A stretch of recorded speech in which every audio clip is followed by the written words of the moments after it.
کبھی ایک دو قدم آگے بڑھتی اور آخرکار ایک کچی بستی میں جا پہنچی جہاں ٹوٹی پھوٹی جھونپڑیاں تھیں، دیواروں پر چھوٹے بچوں کے ہاتھوں کے نشانات تھے اور نالیوں سے بدبو آ رہی تھی۔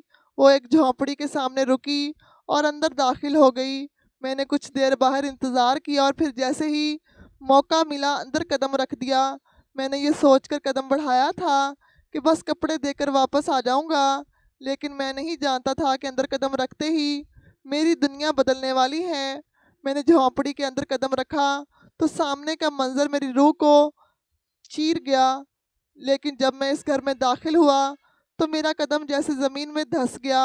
میں نے جیسے ہی اندر قدم رکھا میری سانسیں رک گئیں، میری آنکھیں کھلی کی کھلی رہ گئی، میرے قدموں تلے زمین نکل گئی، کیونکہ جو منظر میں نے وہاں دیکھا وہ میرے حواس پر چھا گیا۔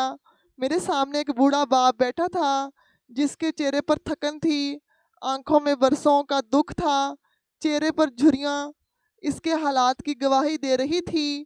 ایک طرف ایک بوڑھی ماں بیٹھی ہوئی تھی جو اپنے گھٹنوں کو دونوں ہاتھوں سے تھامے شدید درد کی شدت سے کرا رہی تھی، اور کچھ چھوٹے بہن بھائی تھے جو ایک پرانے سے کپڑے پر بیٹھے خوشی خوشی پلیٹوں میں کھانا کھا رہے تھے۔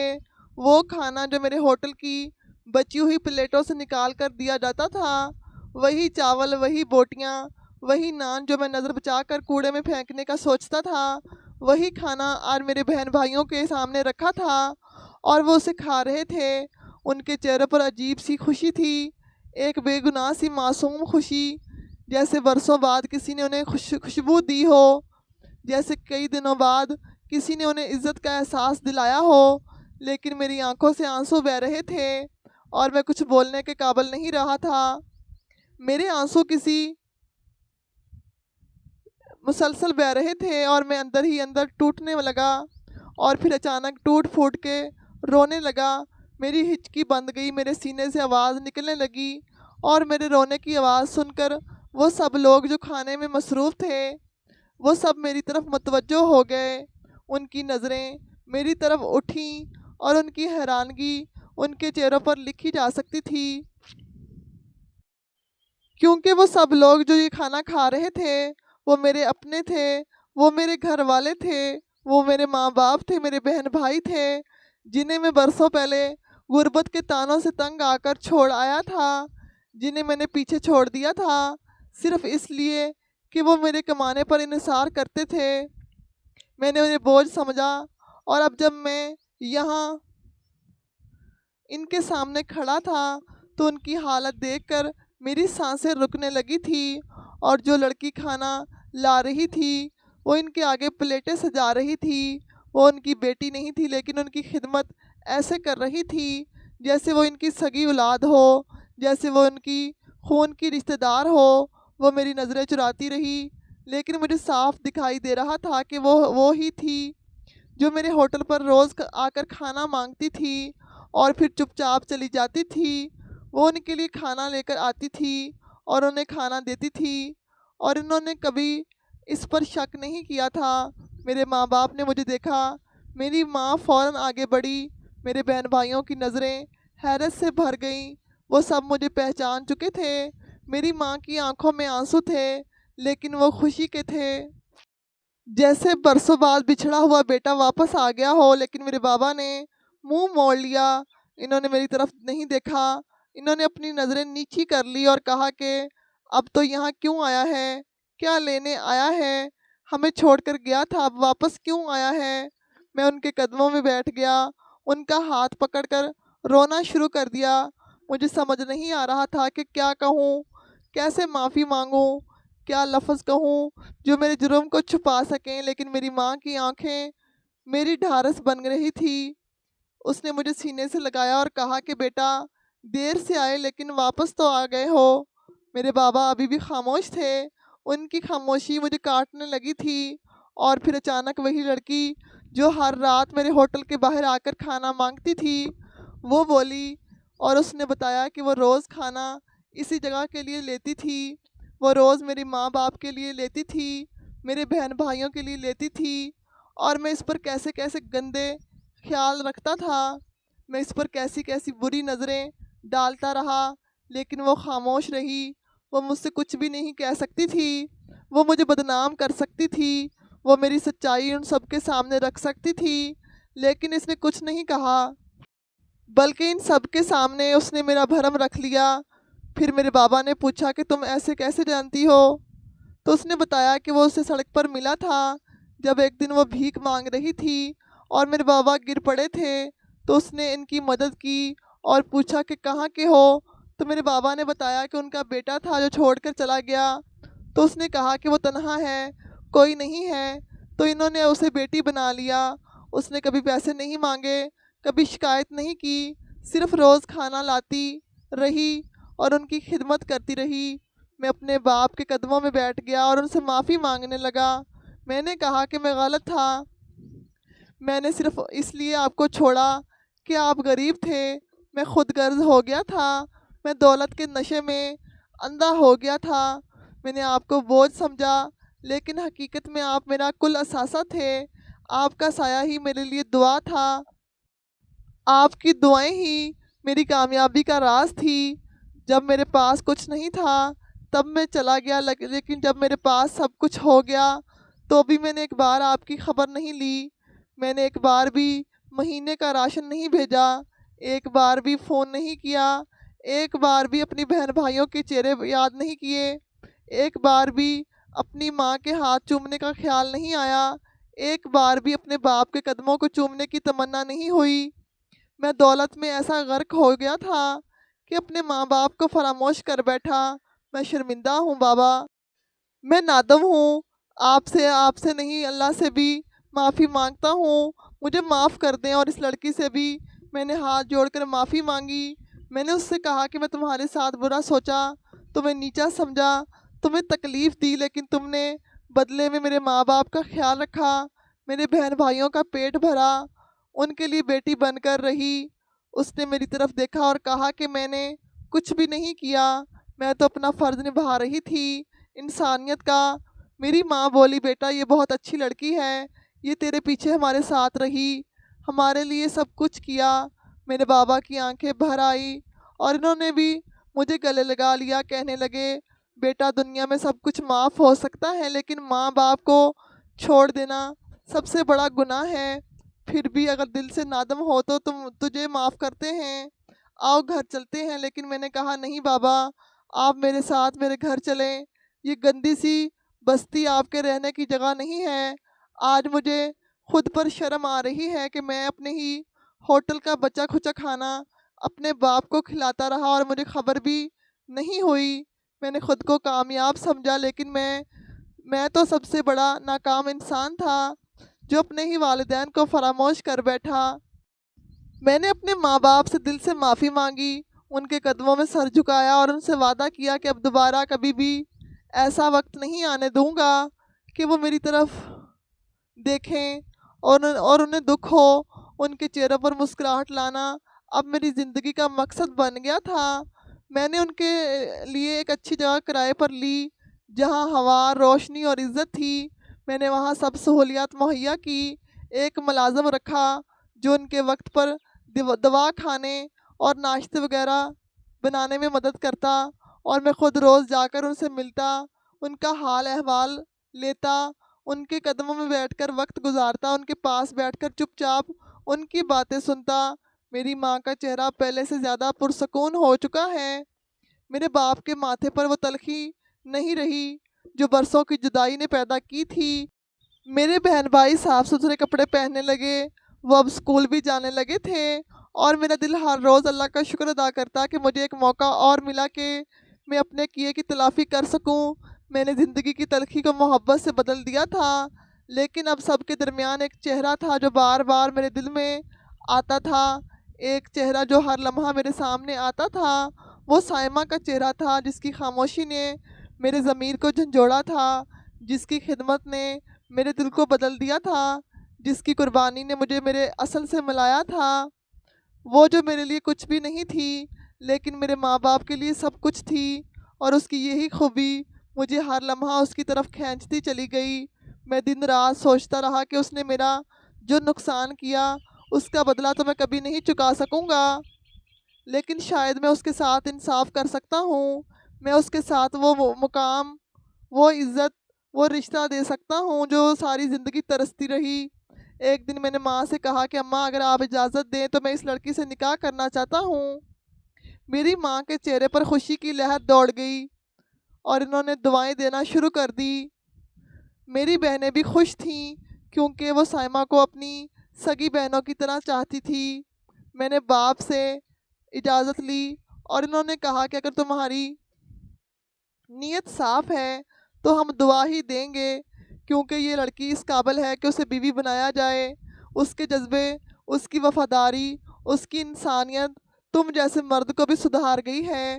پھر میں نے سائمہ سے بات کی، اس کی آنکھیں جھکا کر صرف اتنا کہا کہ میں تو ایک فقیر سی لڑکی ہوں، میں نے کبھی خواب میں بھی نہیں سوچا تھا کہ مجھے ایسا رشتہ ملے گا۔